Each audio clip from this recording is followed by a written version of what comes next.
Hello everyone. Hope you're enjoying yourselves.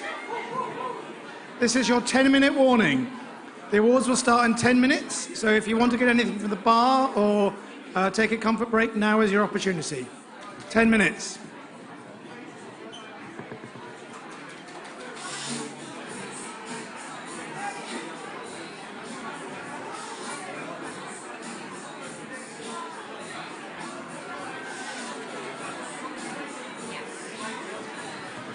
I can do it for you, Manu.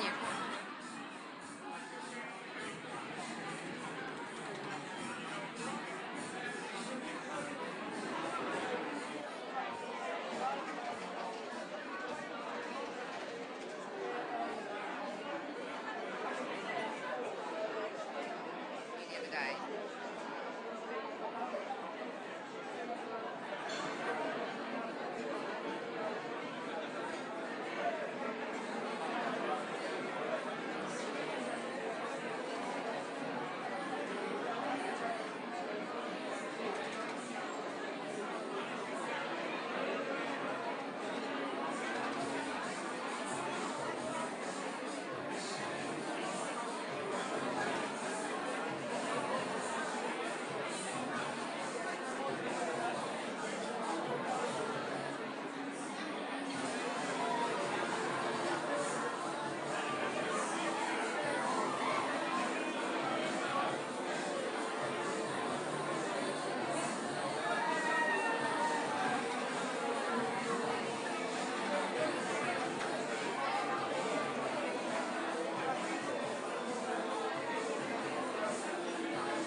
to make a start on the business of the evening. Hello. Yeah, hi. Oh, very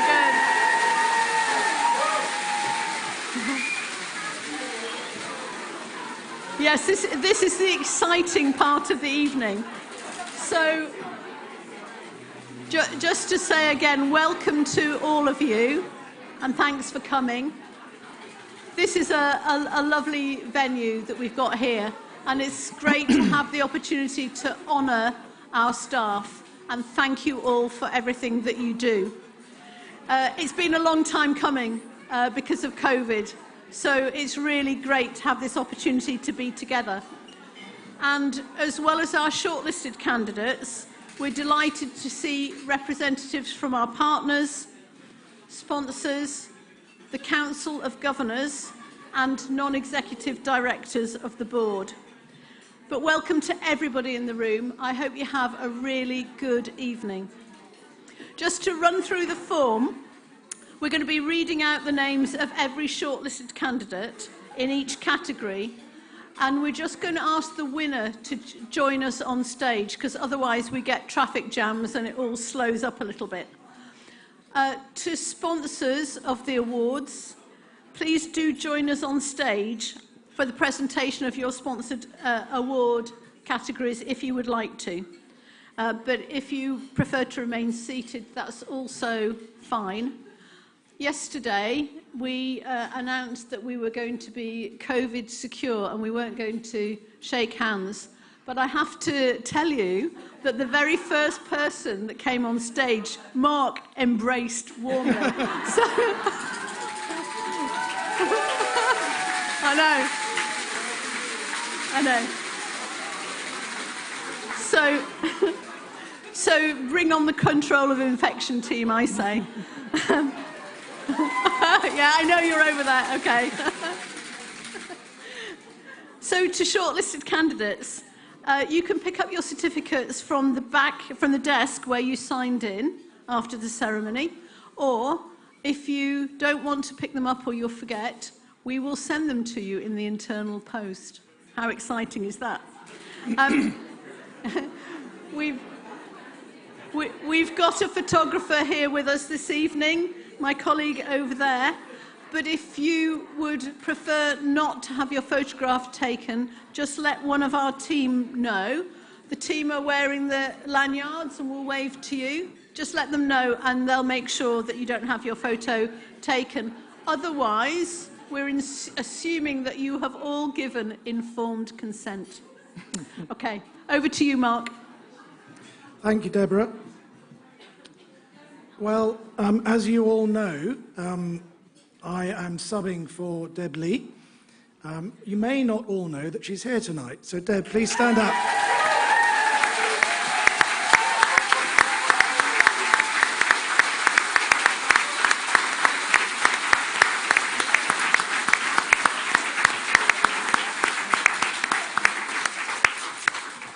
When she told me I had to come to both evenings, she didn't tell me I would be doing both evenings. It's been a long time since the last Staff Awards. It was November 2019, I think. And what a couple of years it has been. I'm still struggling to find one story that sums up COVID for me, and I can't. There are so many stories, so many people that went above and beyond. And the real thing that remains with me is that we did it together. And we were really good, weren't we? Yeah.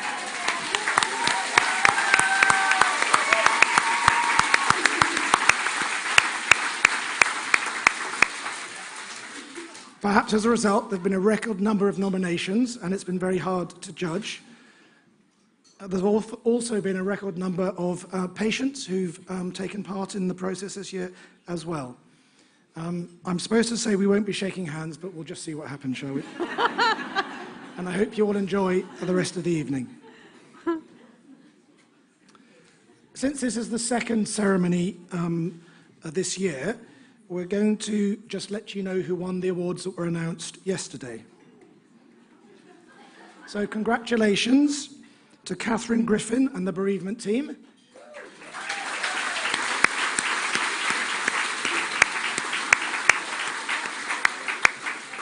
Bashir Mohammed.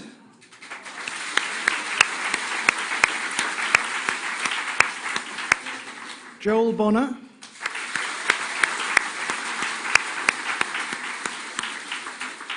Donna Davis. Mel Miney.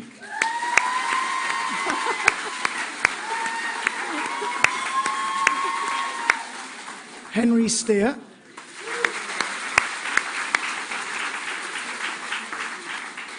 Deb Elliott. Siobhan Harper. Aloy Okiki.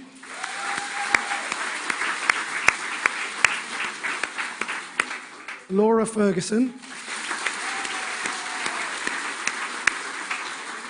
And the winners of the Richards Family Bursary.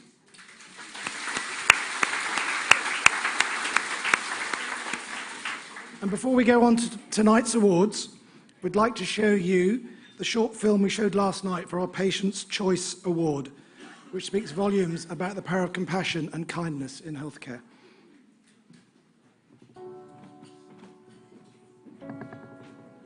We suffered our first miscarriage in 2016. We used the early pregnancy assessment unit, but because obviously it was the first time we'd been, we hoped it would be the last time. Just made everything feel a bit easier, and she just lightened the load. And when you're going through something like a miscarriage, especially when you've had 4, you need any help that you can get, and she was just always there for us. Dad had been poorly since about November, and we'd had some tests done and everything seemed to be kind of clear, so we were just waiting for some more tests. But Dad just started to seem to get ill, really kind of faint and weak. After I initially phoned the chemotherapy helpline, they put me in touch with the practice development team, and they seem to be the ones that are investigating this type of problem.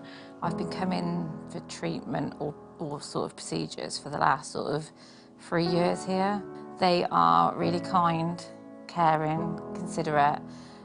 They listen to what you've got to say, nothing feels rushed. We started trying for a baby in 2019, fell pregnant really quickly, unfortunately miscarried, like I said, in the first miscarriage, and then I got pregnant straight after, which unfortunately I went to my 12-week scan and I'd had a miscarriage.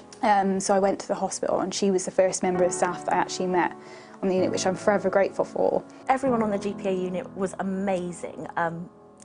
We went to other wards as well, and I've been on other wards with other people, but there's just something different about them. And Georgia, it was just her and the way she cared. She cared for my dad, but she also cared for us as well. Alison very promptly phoned me within half an hour of my initial phone call to the helpline, and was very understanding and reassuring and knowledgeable, and put my mind at rest because I was worried it was something much worse. I remember driving home with my husband, and after everything that we'd been through that day, the only positive thing we could say was, wasn't that lady so lovely? And we got told by the sonographer that there was something missing within the heart, there was something that she couldn't see. And while we were sat waiting, Laura just happened to be about to go home, and she ran around the hospital for about half an hour trying to find answers for us. They're always friendly, they're always kind, it's a nice atmosphere. It can be quite undignified for a woman to go through a process or procedure like that, but you never feel like you are. She treats you as an individual, and she wants to make sure that every experience you have at the hospital is positive, regardless of kind of the situation. She wants to be that support to you. I knew she would be, if something happened in that time I took to get there, I knew that she was going to be with him, and so it made all the difference. It was almost like we'd put our trust into her to look after Dad. It did make me feel like I wasn't just that lonely person, because you can feel like that with chemo. The funny things that go wrong, you think, oh, why has that happened to me? Because you don't see anyone else to compare with, and especially with COVID, there were no groups that we could go to share our story, so that was reassuring. HA Tildy, she always used to make me laugh and feel comfortable. She'd hold my hand, and it was just that comfort, that little bit of comfort that maybe she didn't need to do, but made me feel assured and secure. So yeah, so I had my final miscarriage with twins. Laura was always like, although I was in hospital, like I still kept her up to date, and she still, you know, kept an eye on what was going on with me personally. And that's when then I'd had the final miscarriage. So it was like, yeah, okay, we need to do something and we need to put a plan in place. Really appreciate when someone does spend some time with you or does go the extra mile to listen and try their best to see how they can help. Helping couples, helping women and being there for them and just trying to make a really dark time slightly better, and that's what drives her, and it really shows. It was just her nature. She almost lights up the ward. That's how it felt for me, and I felt safe. I just felt I could trust them, and that if I did need anything, they would ring me back. They were just really just kind and caring. But there was just something extra about Georgia that just made us feel she was almost part of our family during that time. I had a baby, yeah. I have a healthy baby boy, yeah. So he's now 8 months old. You were never just a number. You were always cared for, and you could tell she was so empathetic to you, and she just wanted you to have that baby too. Like, she was so on the journey with you, and that just made the world a difference. She really goes out of her way for people to make them feel special.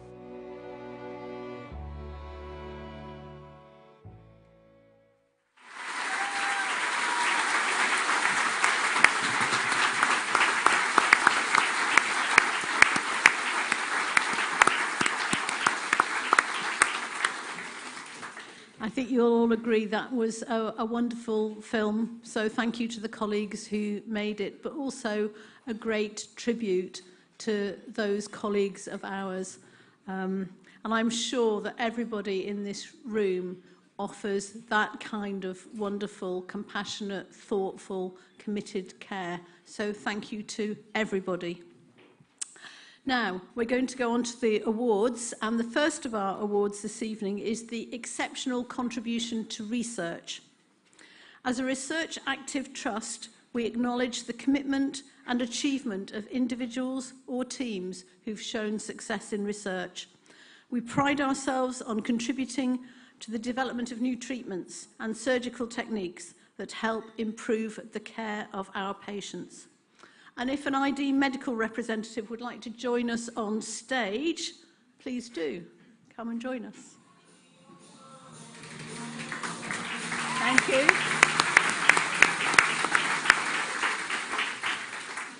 And the shortlisted candidates are, firstly, the Research and Development team.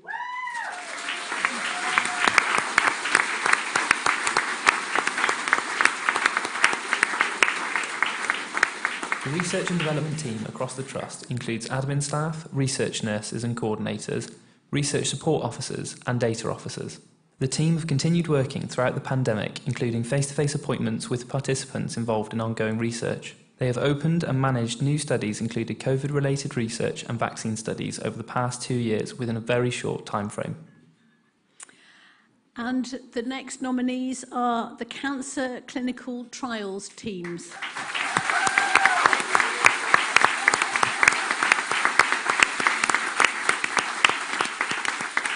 During the first lockdown, all cancer trials were suspended, but after the first lockdown, we managed to recover and reopen our trials far quicker than any other cancer research team. The team has been able to offer cancer patients the chance to participate in cutting-edge research and the potential access to new treatment and techniques while coping with the challenges of COVID. A nomination said, "My team has worked exceptionally hard to provide patients with a safe environment where research can flourish and patients feel supported during their research journey." And the next nominees are Teresa Tarling, Catherine Davis and the Vaccine Research Team.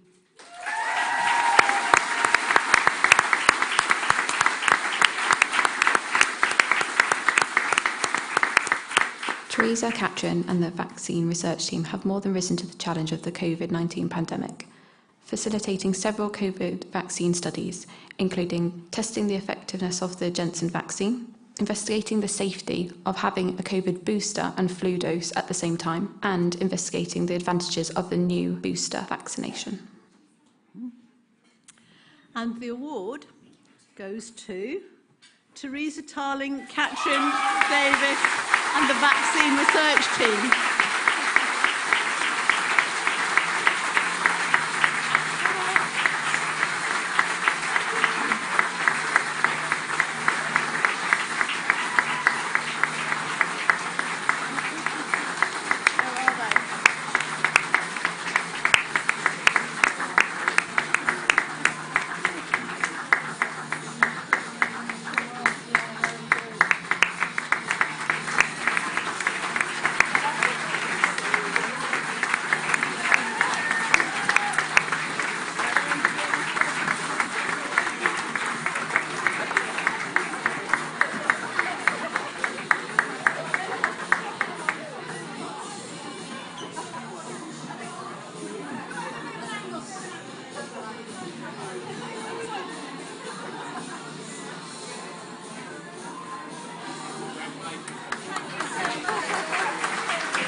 The next award is the Teaching, Learning and Development Award. This award seeks to highlight an individual or team who, through teaching, learning or development, have directly or indirectly improved patient experience. This could be through coaching, educating or training, transferring their own learning to the workplace, or simply supporting a learning and development environment. If a University of Gloucestershire representative would like to join us on stage, please do so. Some music, yeah. Hello. Yeah, come up. And I'll give you the award. The first nominee is Sachi Danand Kalicham.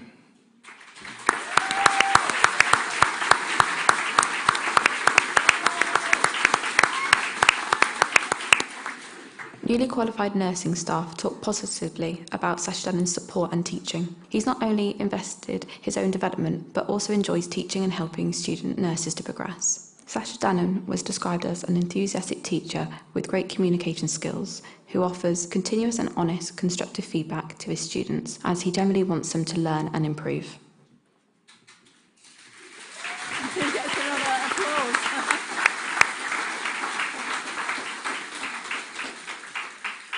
The next nominee is Ben King.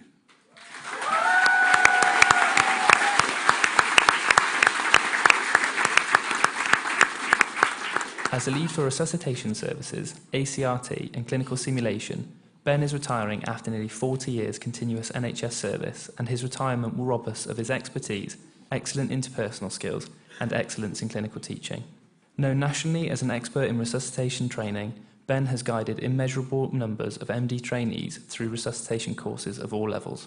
Described as truly outstanding, Ben's retirement will leave a hole in the resuscitation and clinical skills world that will be hard to fill.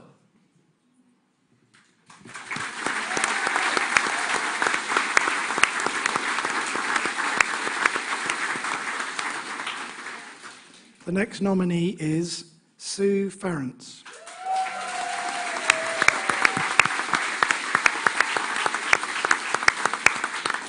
Sue is passionate about supporting staff through education and has a natural ability to deliver this. Her clinical skills knowledge is colossal, and the team refers to her as a superhero who they call on when anyone requires clarity on how to deliver aspects of patient care or equipment.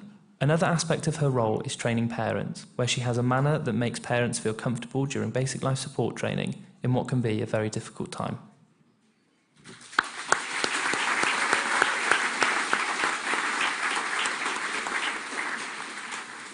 And the next nominee is the Nursing Practice Development Team.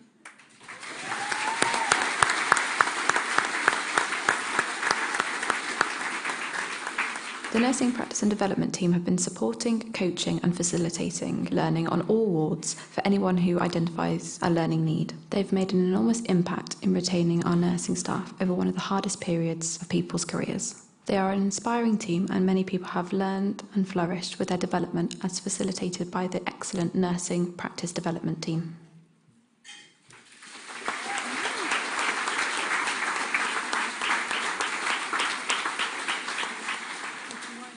And the winner is Ben King.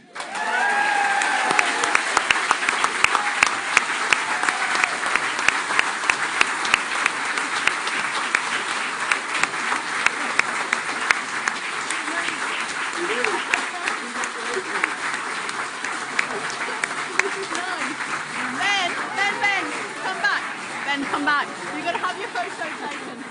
Go on, get in there with him. Get in there with him.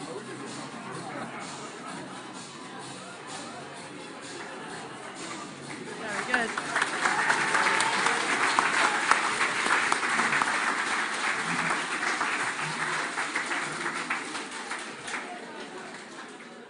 And now we have the Volunteer of the Year award. Yeah, I know, it's great, isn't it?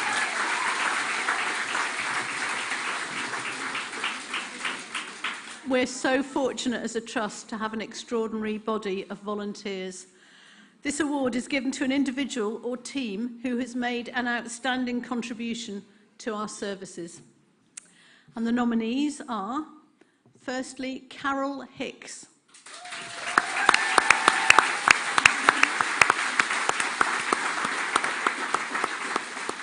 Carol volunteers twice a week, every week on Ward 6B. She always has a positive attitude at work, supporting new patients without capacity, with dementia or other cognitive problems. She's very kind and a true team player who is exactly the right person to support a very busy, challenging environment. Carol is extraordinary and always goes beyond her job description as a volunteer.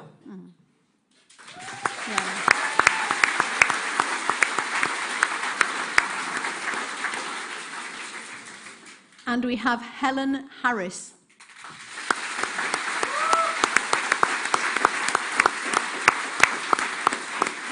At the very outset of the COVID-19 pandemic, Helen volunteered 5 days a week, 4 hours a day, for 4 months in a pathology lab. Drawing on her IT skills, Helen helped completely transform the process within the department, which significantly improved the team's ability to respond to the huge demand placed on the lab at this time. She was also at the forefront of delivering patients' belongings during Waves 1 and Wave 2 of lockdown, even recruiting her husband to support this activity. When we called out for volunteers at the vaccination hub, Helen was again at the forefront, helping out on a Sunday to ensure that staff were supported, as Gloucestershire led the way with the COVID-19 vaccine rollout programme.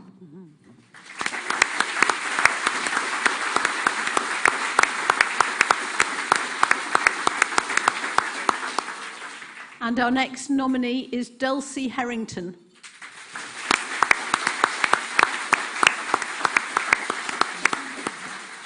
Described as an amazing volunteer, having joined us a few years ago as a ward helper on Lilybrook, Dulcie now has 3 volunteer roles at Cheltenham. Dulcie's easy manner and friendly smile put patients at ease as she stops for a chat. She's also an active member of our Green Champions network, sharing updates with 350 fellow volunteers.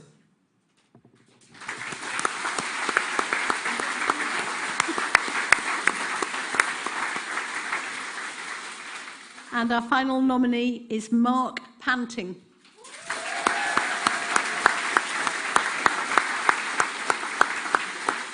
Mark's character and energy makes him a special volunteer who's ideally placed to put anxious patients and visitors at ease. Seeing the physical challenges that Mark deals with sends an underlying message to people that they can too make a positive difference in their local community.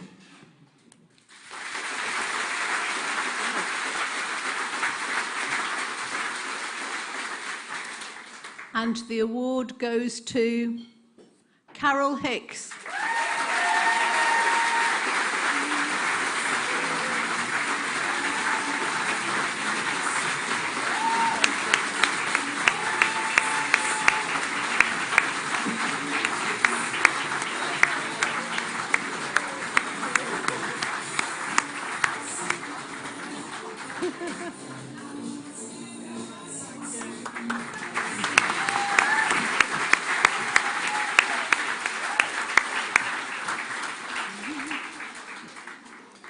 The next award is the Sustainability Award.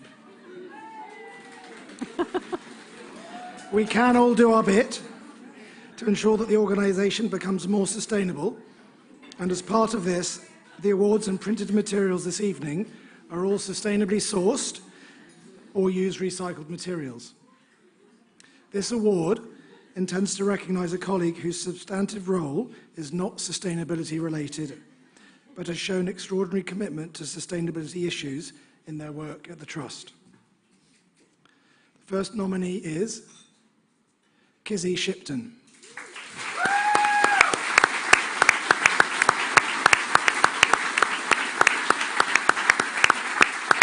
As a chair of our Green Council, Kizzy epitomises what the Green Council is all about, enabling and empowering staff to get involved in sustainability. Kizzy encourages people to develop and discuss their ideas, providing feedback and engaging with them. Her huge enthusiasm for all things sustainable allows her to make a great contribution to our sustainability agenda.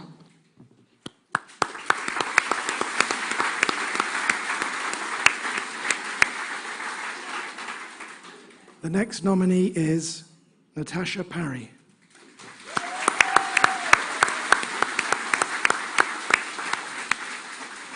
Natasha has been a green champion since we launched the scheme in April 2021. Enthusiastic and passionate about sustainability, Natasha has recently been involved in the store of second-hand clothing for homeless patients and plans to offer this clothing to patients who need something to wear home.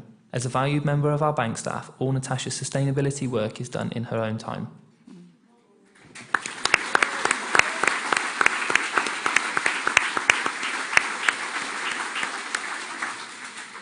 The final nominees are Harriet Newrick and the neonatal team.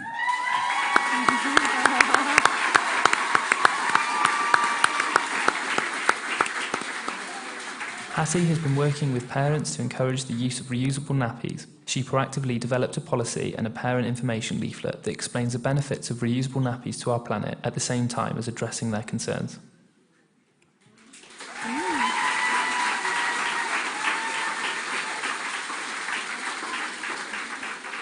And the award goes to Natasha Parry.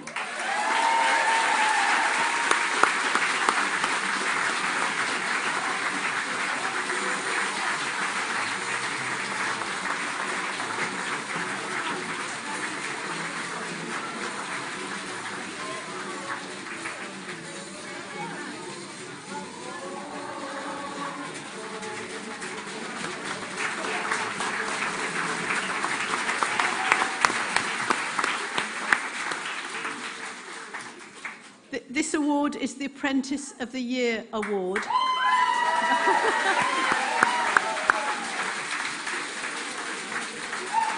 So it goes without saying, and clearly you already appreciate how valuable apprentices are to us and how the Trust has really worked to increase the number of apprentices we have, because it's good for the apprentices themselves and it's great for the Trust. So they can make a real difference by going beyond expectations and delivering ideas that have a positive benefit on our services. And the shortlisted candidates are, first, Molly Coughlin.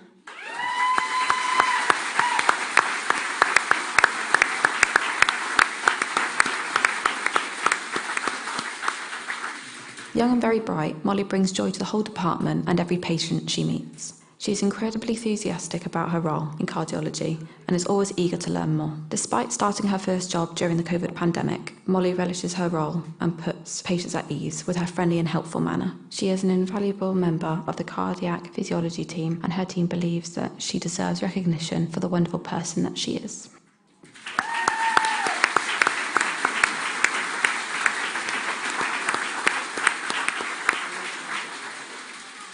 And our second nominee is Finlay Tom.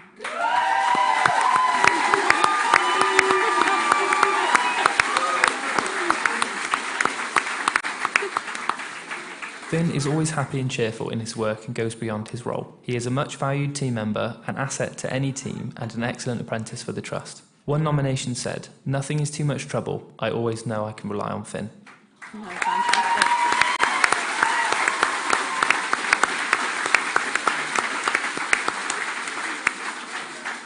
And our next nominee is Holly Ellis.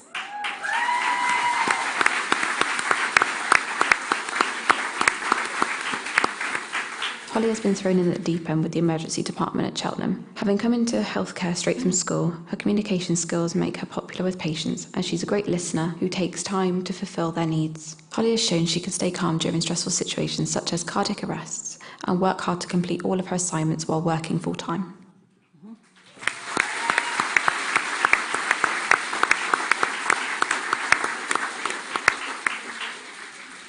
Our next nominee is Emma Grange.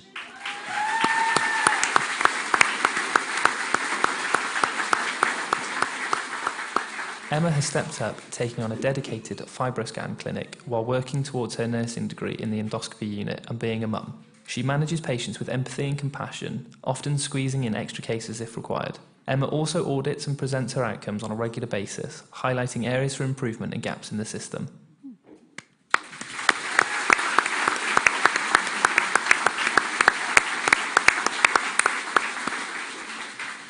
And our next nominee is Leilani Lovett.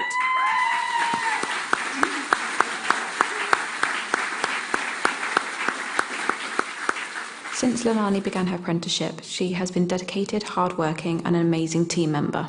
When Ward 7A was made into a COVID ward, Leilani adapted straight away with no complaints and no worries, even though it was a very different way of working. She was described as an amazing healthcare assistant who will go far in the future.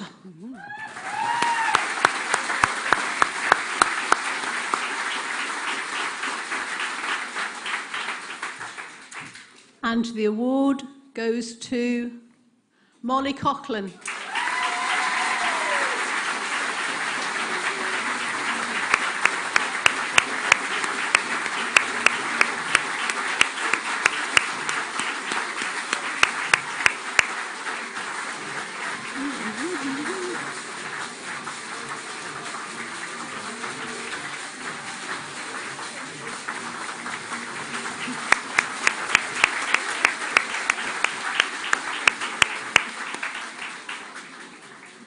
The next award is the Outstanding Non-Clinical Leader. The contribution of our non-clinical leaders is invaluable to our trust. These leaders nurture talent, create a positive and inspiring environment, and put delivering excellent service at the heart of their role. If an ID medical rep would like to join us on stage, please do so. Come on. Yeah.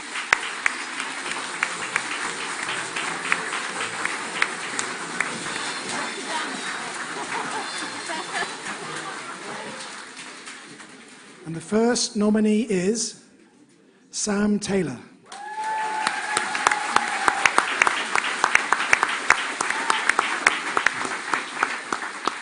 Outstanding is the right word to describe Sam and her leadership achievements in postgraduate medical education. In the early stages of COVID-19, Sam also led the transformation of the education centres into a sanctuary for colleagues struggling with the psychological impact of the pandemic. Changing expectations brought their own unique challenges within the team, which Sam has managed sensitively and constructively.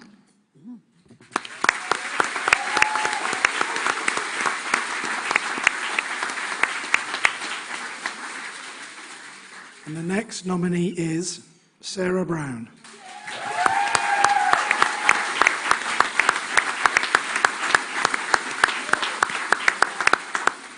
Sarah is described as an incredible colleague who is kind, patient, dedicated and incredibly caring. She leads a team of hundreds of volunteers, always focused on looking at how we can add more value for our patients, their families and our colleagues. Sarah has introduced new and innovative roles, and throughout COVID, she managed to keep volunteers supported and on site to continue to play a vital role in our response. A wonderful manager, Sarah is guided by compassion and kindness, and this shines through to both volunteers and colleagues.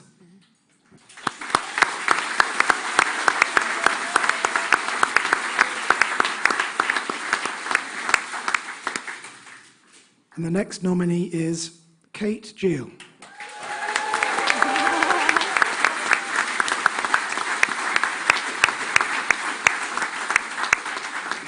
Kate was described as a phenomenal leader who goes above and beyond in her role every day to ensure that everyone who needs her help is heard and cared for. She is the first one in and the last one out and manages to maintain an amazingly positive attitude and a wonderfully dry sense of humour, which brings out the best in everyone around her. She is clear, decisive, compassionate and will always go out of her way to help colleagues in her team, others who come to her for guidance and patients that approach us for advice and support through social media.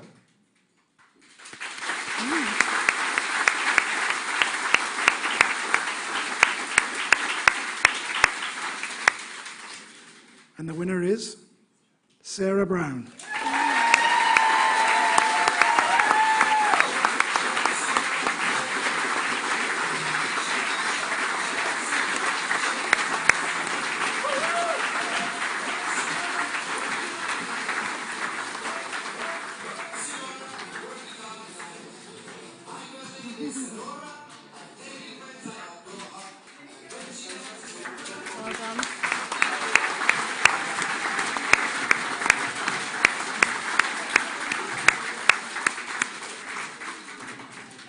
And now we have the Denise Barr Memorial Award for Excellence in Nursing.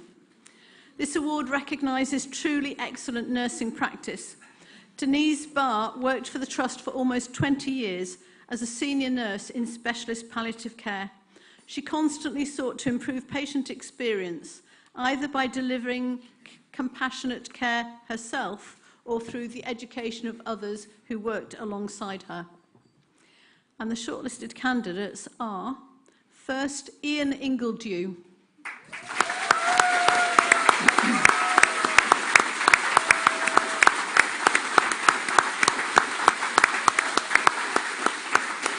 Ian was one of the first consultant nurses in the Trust. He started the first chemotherapy helpline in the UK, which is now an acute assessment area that takes up to 50 calls a day.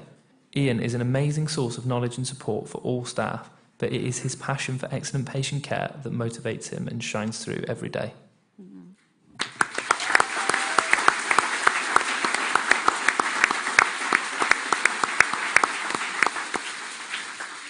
And the next nominee is Janie Cowmeadow.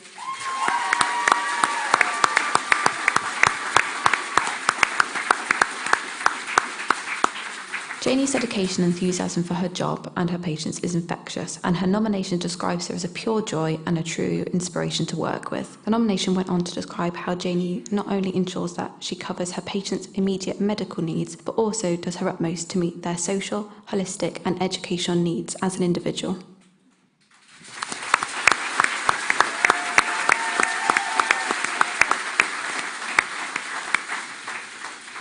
And we have two nominees, Bilgi Pelisseri and Luella Williams.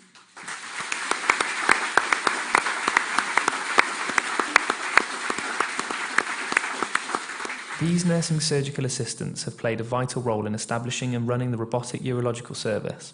Their nomination said that Bilgi and Luella's surgical skills are second to none, adding that without them, the service would fall apart. They work closely with all the robotic surgeons and are described as highly supportive and calm under pressure.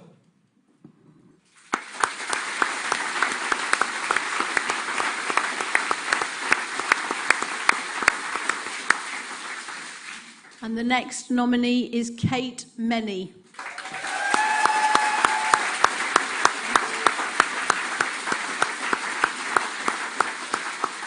As a matron, Kate has always looked at the person rather than the role, and has always looked beyond the usual boundaries. Some of the nurses that Kate has worked with over the years describe her as a truly visible leader who inspires everyone to do their best for our patients, overcoming barriers and working towards the journey to outstanding. Kate's leadership skills have created a great team ethos and a great positive workforce wherever she has worked.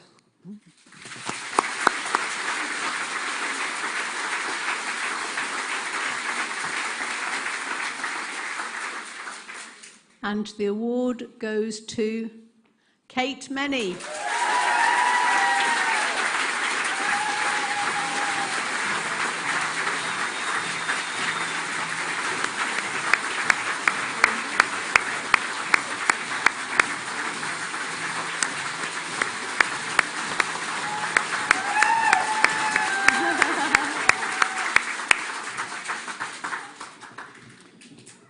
The next award is for exceptional contribution to safety. Our shortlisted candidates this evening have demonstrated inspired and original thinking that has led to improvements in the safety of services for our patients. If an ID medical rep would like to join us on stage, please do so.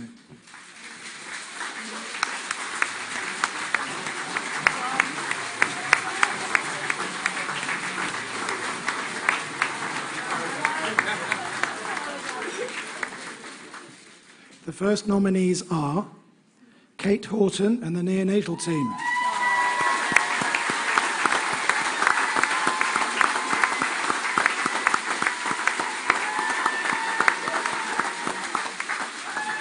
The Lilac milk checking system was introduced onto the neonatal unit to ensure that expressed milk is never given to the wrong baby. This breast milk labelling and tracking system not only stops the wrong feed being given to a baby, but also prevents expired feeds from being used.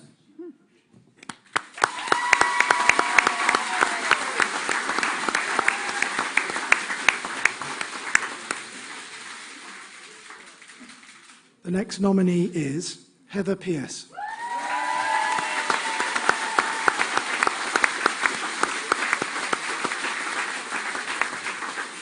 Heather's role as a safety lead for the emergency department has hugely improved the way that the department works, introducing new safety initiatives such as Purple Protects. Her enthusiasm motivates others, and her commitment to this role ensures that safety initiatives will have an enduring benefit for patients.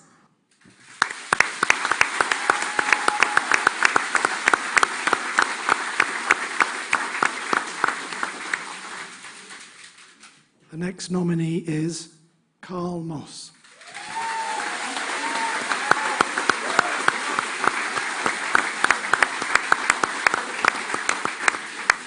Security Manager Carl was nominated for his dedication and commitment to the safety of colleagues and patients in our hospitals. In particular, he has introduced new protocols such as patient contracts, which have helped to manage patients who are aggressive or violent towards staff. Carl's support means that all staff feel safer at work, as they know he will take every issue seriously and follow through with the appropriate sanctions, putting zero tolerance of abuse towards NHS staff into action.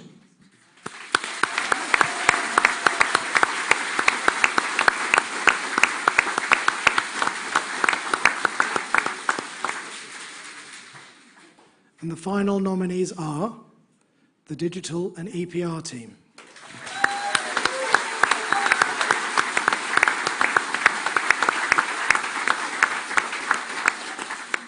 The Trust went live with additional clinical documentation for the first time in February 2022. Created entirely by our own teams, this moved clinical notes, ward rounds and clinical reviews from paper to EPR.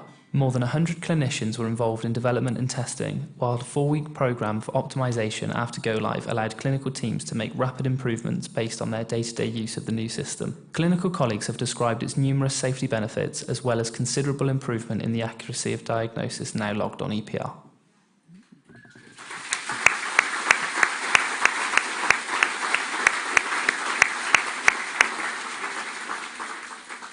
And the award goes to Heather Pearce.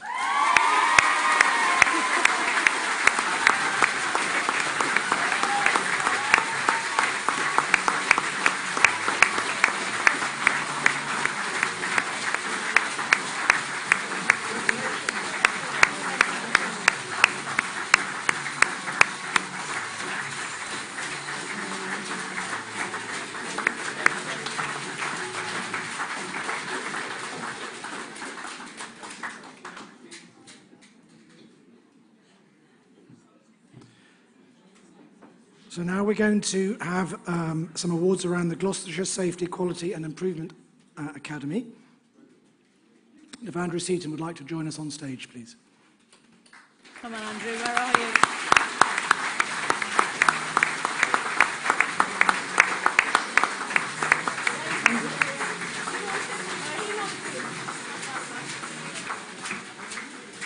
Hello, everybody. It's great to see everybody here, isn't it? You probably know GSQIA because we deliver all the improvement training. I'm sure lots of you have been on the bronze, silver and gold programmes. It's been quite an exciting journey for us. We've trained 3,000 people in bronze now, about 200 people in silver, 33 gold coaches.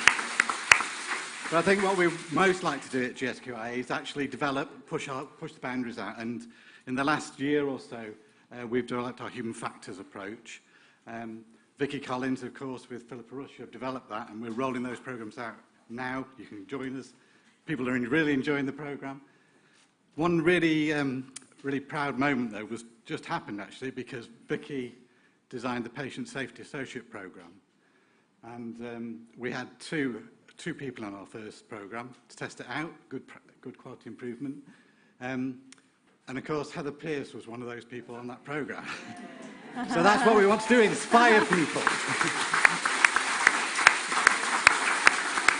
We also need to mention Debbie Elliott. Apparently she was busy last night doing something else. But if she was here tonight, we'd also be giving her a gold coach badge. So congratulations to Debbie. Yeah.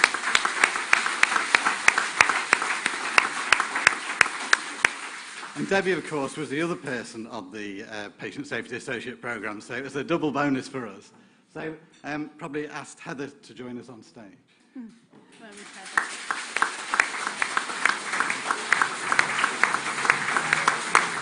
Did you get an award? Or what? Okay.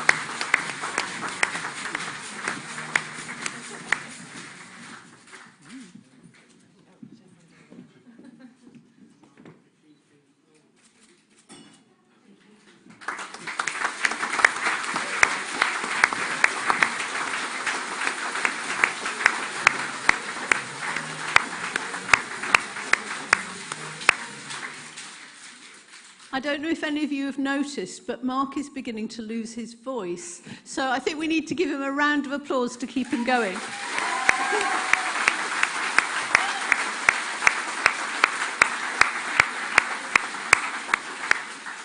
We might need somebody to come and do a swab on him later on. Okay, moving swiftly on then. This award is for the Healthcare Team of the Year.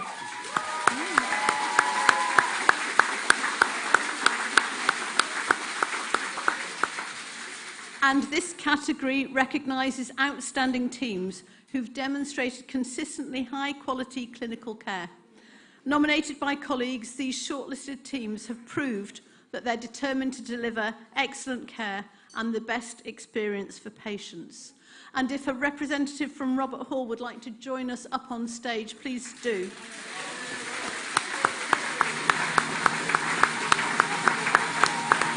Hello. Well done. Come behind me. Now, I was mentioning swabs a minute ago, wasn't I? So the first team nominated is the Infection Prevention and Control team.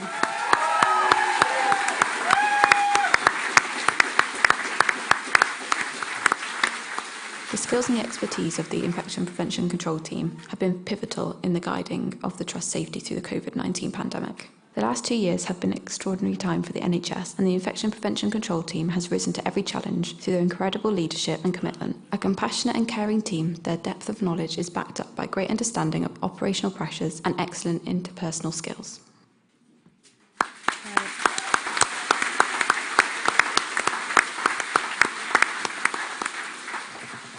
And the next team to be nominated is the Acute Medical Unit, AMU. If I get rid of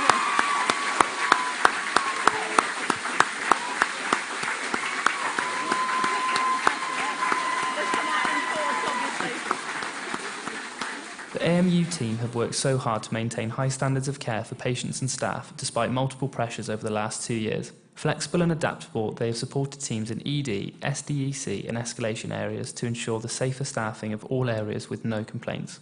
They have recognised the importance of working as one unscheduled care team wherever they are, which reflects how great a team they are.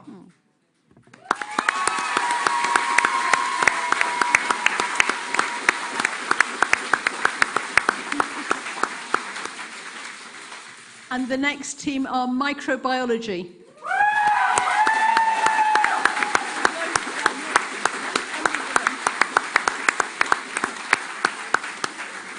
The last 2 years have drawn on the energy, resilience and time of all colleagues, no team more than the microbiology team, who were involved in establishing a new COVID testing lab. To get a test for a new virus up and running during the pandemic with so many unknowns and concerns ever presented is truly unpredicted. Those who were not directly involved in COVID PCR testing supported the department by keeping other services going, as well as providing late night, overnight and weekend shifts to keep reporting times as low as possible. This was made possible by goodwill, determination and a fantastic team spirit. The lab has tested over 450,000 samples for COVID during the last 2 years, a remarkable achievement by a remarkable team.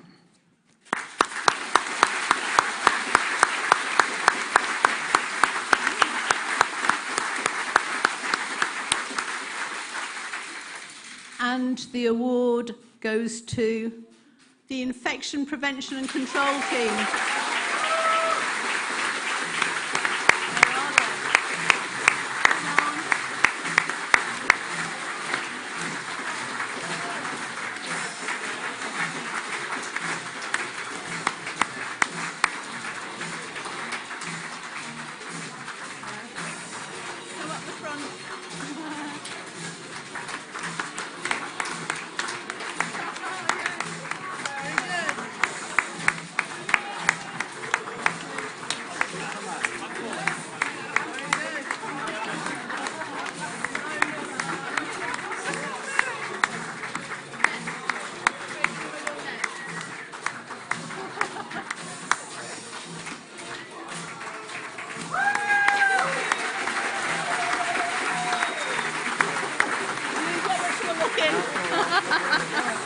Thank you.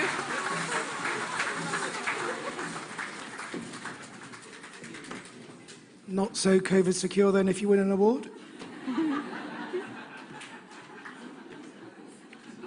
The next award is the Integrated Care Award.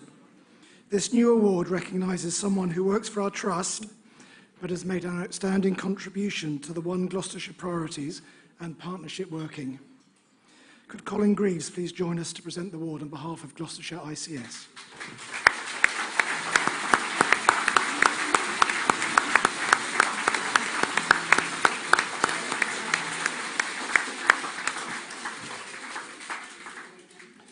The first nominee is Dr. Kate Tredgett.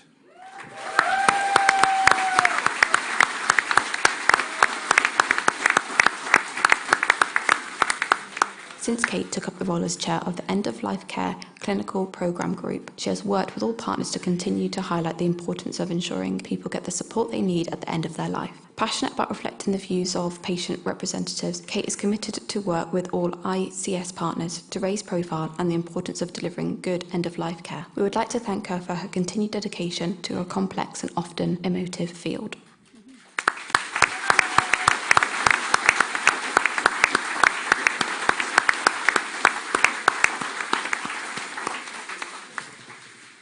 And the next nominee is Dr. Charlie Sharp.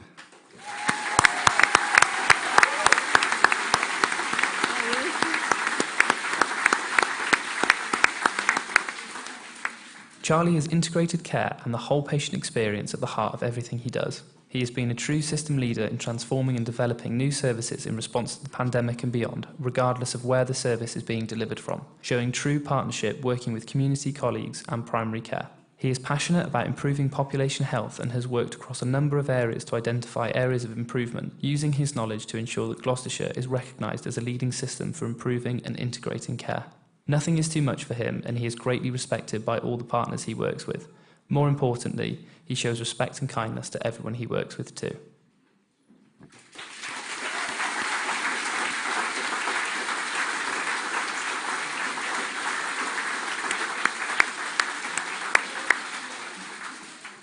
And the award goes to Dr. Charlie Sharp.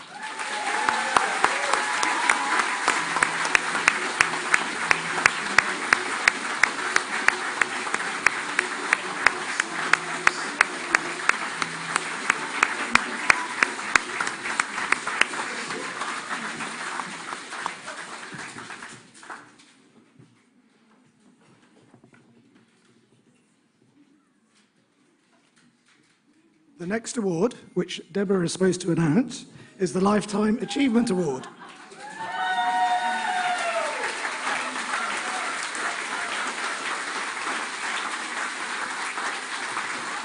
To present this award, Deborah now will exit the stage and hand over to Deb Lee and Peter Lechecki.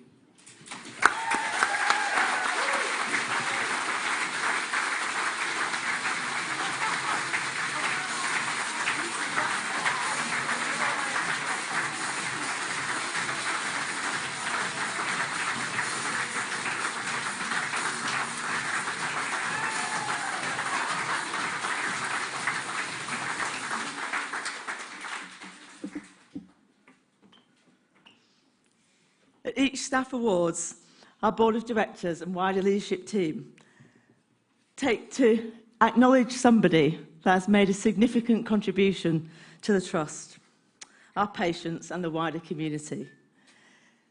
This year, Kate and I had a bit of a conundrum. As the nominations started to come in, it was apparent that there wasn't just one, but there were two outstanding individuals. At this point, Kate looked a little pale. A lot goes into the organisation of these events. But she was reassured when I told her that, by chance, the two shortlisted candidates had fortunately married each other a little while ago. I've known Sean and Anne for 6 years professionally. And over that time, I feel truly blessed to count them not just as my colleagues, but as my friends. Not friends, perhaps in the usual sense. We don't socialise massively. But friends who I know I can count on in any scenario. You've been there for me in the good and recently the not so good times. And for that, I'm truly grateful. They epitomise all that is good about our trust. Outstanding clinicians, compassionate, caring individuals, and a couple that have the trust at their absolute hearts, and for that we've all truly benefited. But moreover, you represent the very best of humanity. Turning to Anne, one of the things that I discovered when I became a chief executive is that it can be a bit lonely at times, but moreover, people stop talking to you. They say good morning, they say the things they think you want to hear, but a few people continue to tell you how it is. And for me,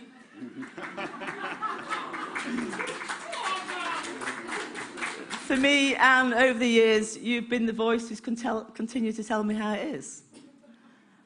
And for that, I really am very, very grateful. You've told me when it was going well, and you've given me the nod when it wasn't going so well. The number of blunders that I've made in those vlogs that you call me out on. Sometimes with breathtaking candour, but always, always, always with my best intentions at heart. You've judged me by my intentions and never my actions. And for that, I'm truly grateful. I don't think you'll ever fully appreciate what it takes to speak truth to power in the way that you have done. It really is a special quality, and I will value always those emails and those conversations when, despite my best endeavours, you kept me on the straight and narrow. And for that, I truly thank you.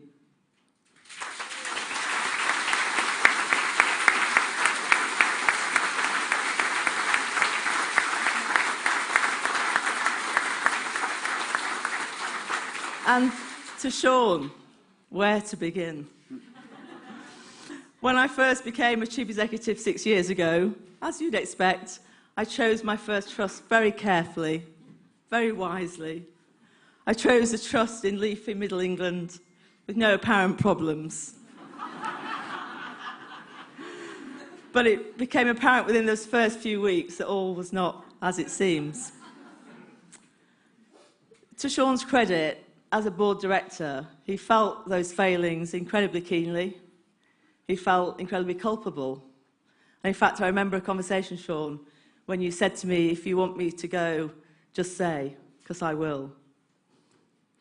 Sean wasn't the problem, but what became apparent over the next few years was that he actually was going to be a huge part of the solution. And for that, again, I'm truly, truly grateful.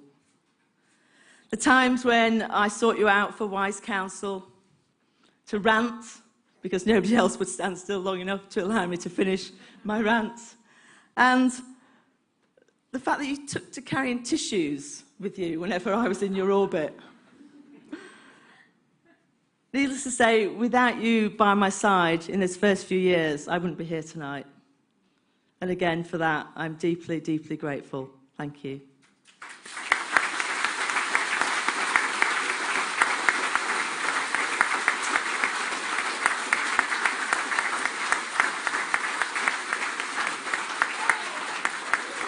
So,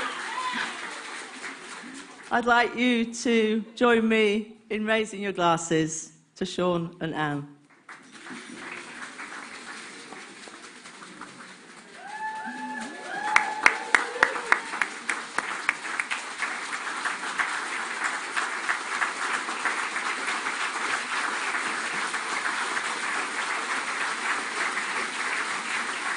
Now, despite their pleas and their best wishes, you do have to come up here.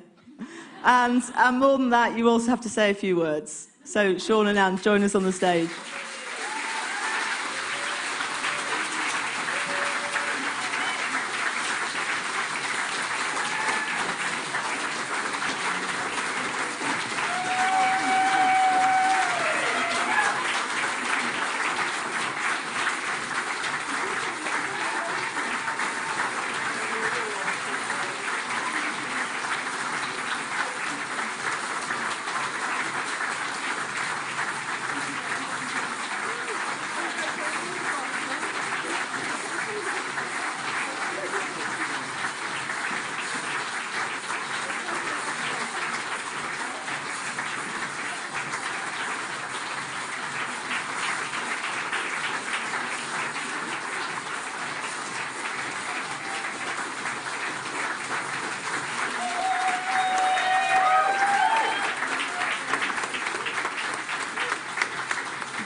again. Breathe.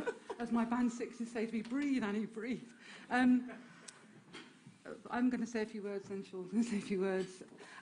First of all, thank you to both Deborahs, especially Deborah Lee for those lovely words. Thank you. And Peter and Mark as well for having a lovely evening. I'll just put this down. Need my glasses. I wanted to start off by saying I'm so very lucky to have met this lovely man.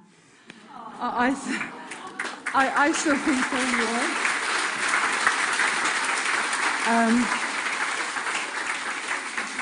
I was at school at 16 and a half and Sean was 18, and that's when we met. I'll just say one small thing to him, then forget about us if it's about other people. Sean, you're really patient and tolerant and kind. You're also quite humorous.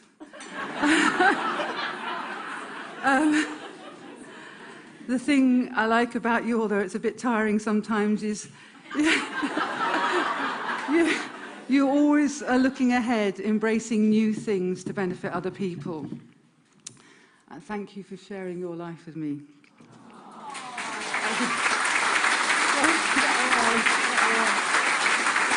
Anyway, that's enough about us. So I've got 3 thank yous and then a final request to you all. So firstly, thank you to all the patients and the colleagues who took time to nominate us. It's meant that we've heard such lovely things tonight, and for all the emails, the comments on Facebook and Twitter, and the well dones in the corridors. All of these things are really appreciated. Secondly, I wouldn't be the person I am today without so many people supporting me, professionally and personally. Obviously, one of those is Sean. However, there are great people at all levels in our trust, great people. And there are great people outside of work and all over the country. And I want to say to them a huge and sincere thank you for making my life better by being you. So thank you.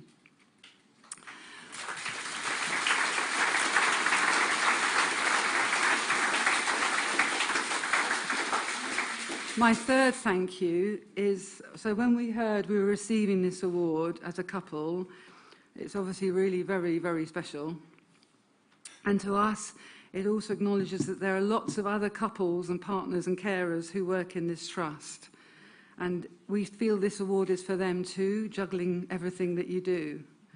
It's also for the children and the kids in those families who wait as parents are late picking them up from school, who are trying to do schoolwork with notices all over the kitchen floor because mum's ward is moving tomorrow, or dad is involved in madcap departmental events, who also teach their parents new things.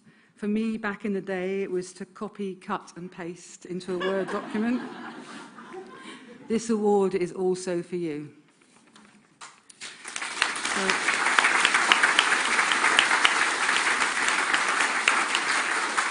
So, finally, I've been thinking, if receiving this award can make a difference going forward, I've got one request for all of you.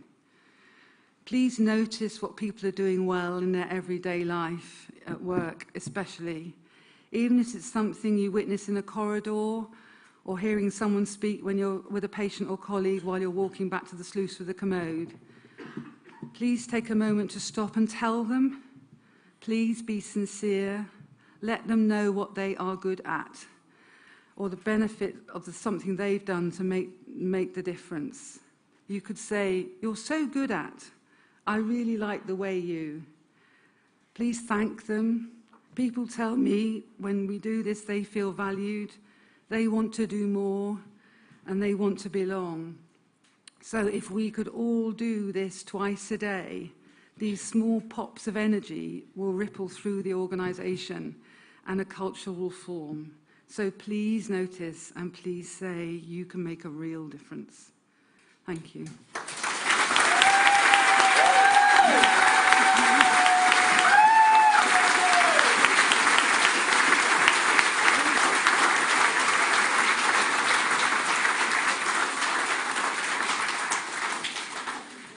You should all know I started wearing glasses before Anne. So I wanted to say a few words and a few thank yous as well. It's, of course, a huge honour and astonishingly humbling to be here tonight receiving this award with Anne. The fact that it recognises us as a couple is more special than I could possibly express, and I'd like to extend a particular gratitude to whoever had the inspiration to create this unique award. I would also describe it as slightly strange for me to be receiving an accolade for simply doing my job, and I'll leave that thought and rest there. Like Anne, my only advice is to be kind to one another and every day try to acknowledge the contributions of others. And we've not told each other our speeches, so... Not one of us realises how inspiring these comments are. Also, like Anne, I have a few thank yous, maybe a few more than Anne has had. So to the porters for showing me their immense communication skills daily, I aspire to emulate you.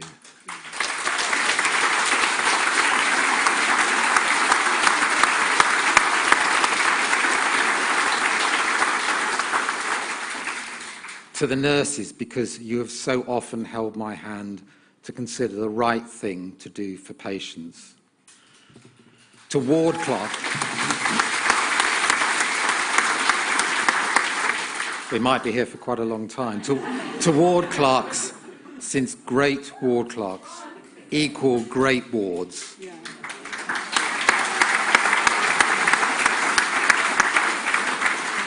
To the finance team, when I found them beavering away one evening at 7:30, I asked them why they were still there. Because, they said, it's crucial to get this right for our patients. For me, that's been the model of patient-centred care I reach for.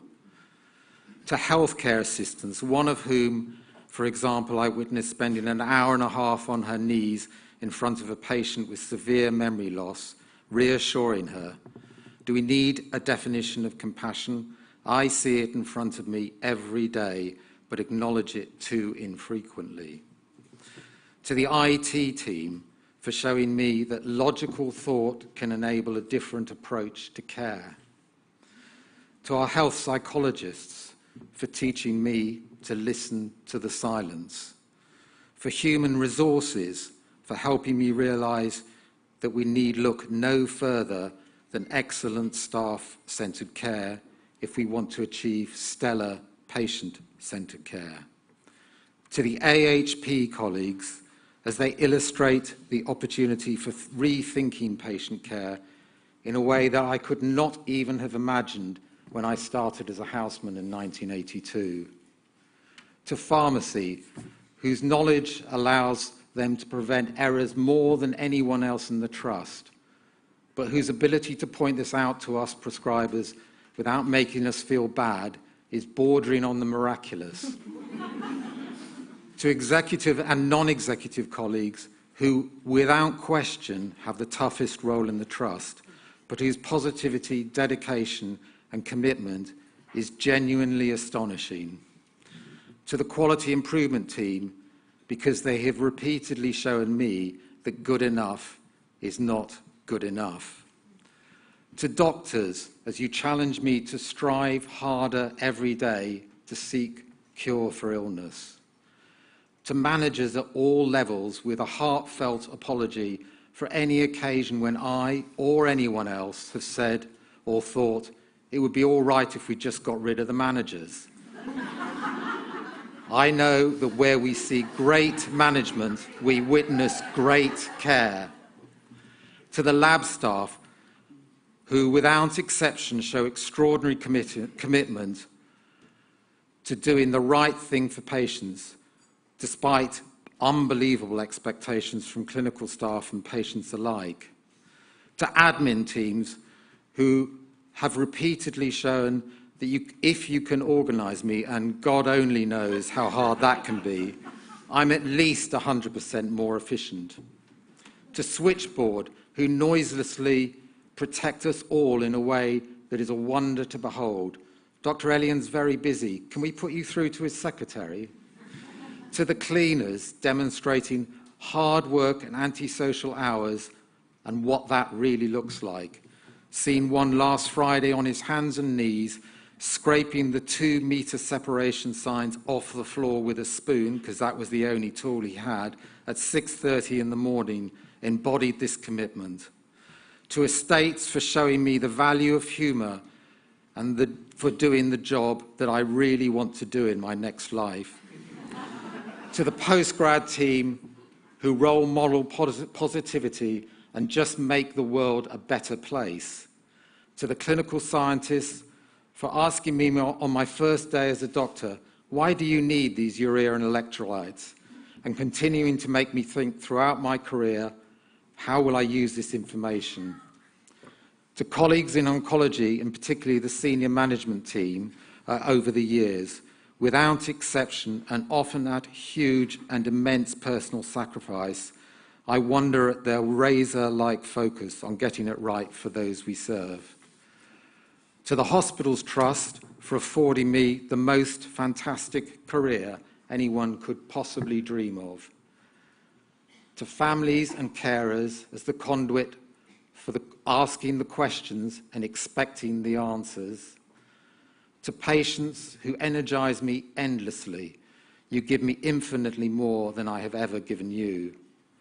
To Ben, Roisin and Joe, our children, every minute of every day motivate me and make me prouder than my beating heart can stand. And finally to Anne. Sir Isaac Newton is reported as saying, "If I have seen further, it is by standing on the shoulders of giants." To echo this, if I have achieved more so far, it is by standing on the shoulders of all the giants I have mentioned, and many more. However, there is one person whose shoulders stand higher than all these combined, and that's Anne. All I can say is that she's the most amazing person I have ever met. She oozes compassion, empathy, and care. She has the most astonishing ability to see the best in everyone and everything.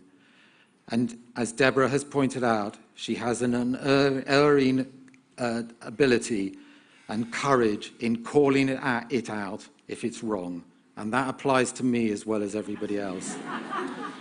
So I just want to thank you, Anne, for setting a standard I can only aspire to, and simply thank you, Anne, for being you.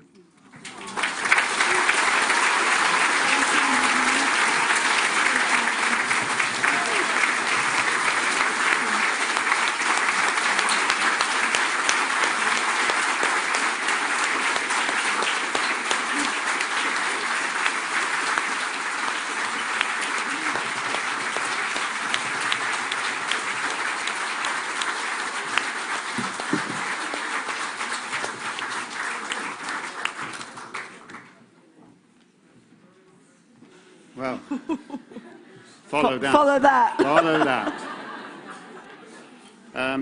So my slide says, "and finally," but it's not quite finally, because we do have one very, very final award that's not in your booklet to keep it a surprise. Before I step down as chair of the Trust, I wanted to start a new award category, to be at the sole discretion of the chair, and that would be awarded only in exceptional circumstances. We've called it the Chair's Award for Leadership. In my longer than I care to think professional career, I've come across many leaders, but only a very small number of exceptional ones. When I joined the Trust as chair in 2016, it did not take me long to realise that there was one such exceptional leader here at the Trust. And over the years of working with her, I have seen her commitment to caring for her colleagues, her passion for caring for patients, through ambitious change, personal dedication, and an incredible intensity to all aspects of her work. She has navigated a wide variety of incredibly complex situations, from financial special measures, which she inherited, through achieving the first ever good CQC rating, to bringing the Trust into the digital age, to securing vast sums of capital to improve services and facilities for patients and staff, and of course, COVID. She has an incredibly strong moral compass, unshakable values, loves to be approachable, and has done much to continue the development of an inclusive and compassionate trust culture. She's built a very talented and effective executive team, has great relationships with non-executive directors and governors, and is highly respected across the Trust and regionally and nationally for leading as she does and for all she has achieved over her 6 years here. So tonight, ladies and gentlemen, I'm delighted to award the first ever Chair's Award for Leadership to Deborah Lee.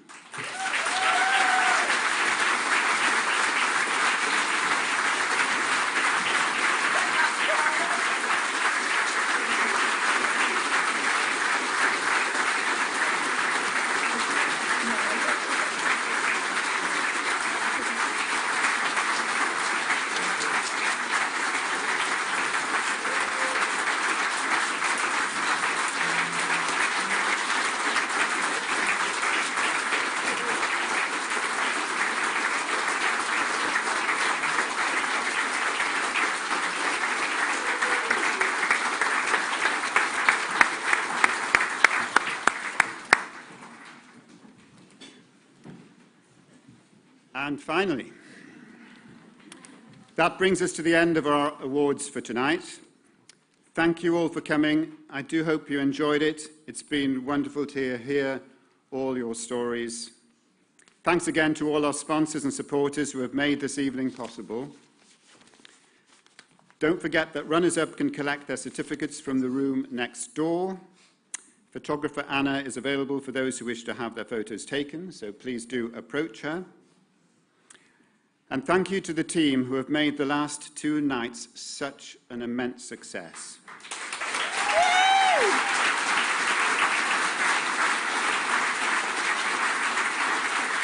They are Ed, Sam, Steve and Stuart from our ELD team, Duncan, Otterley, Kate, Michelle and Kate from Comms, Karen and all her volunteer helpers on the event team. Another big, huge round of applause, please, for all of them.